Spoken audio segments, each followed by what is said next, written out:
საქართველოს პრეზიდენტმა 9 სექტემბერს ცენტრალური საარჩევნო კომისიის თავმჯდომარის პოზიციაზე თამარ ჟვანია, მანუჩარ გამყრელიძე და კონსტანტინე ამირეჯიბი დაასახელა.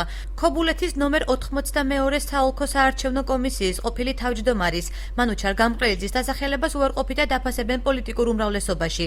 უმაღლესი საბჭოს დეპუტატის გიორგი მასალკინის განცხადებით, აჭარაში გაყალბებული არჩევნების ფაქტები მანუჩარ გამყრელიძის სახელს უკავშირდება. მისივე ინფორმაციით, გამყრელიძე ისევ ნაციონალური მოძრაობის ფავორიტად რჩება. მანუჩარ გამყრელიძე სატელევიზიო კომენტარის გაკეთებისაგან თავს იკავებს.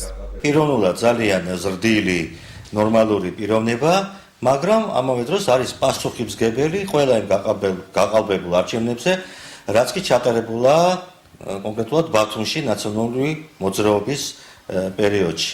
ის იყო ჭანჭიკი ამ მანქანისა, რომელიც მოქმედებდა არჩევნებზე ნაციონალური მოძრაობის პირობებში, მაგრამ საკმაოდ ნიჭიერი ჭანჭიკი და მისი კანდიდატად დაყენება კიდევ ერთხელ მიუთითებს ჩვენი პრეზიდენტის და ნაციონალური მოძრაობის არაადეკვატურობაზე ან რაღაც სხვა ჩანაფიქრზე კიდევ.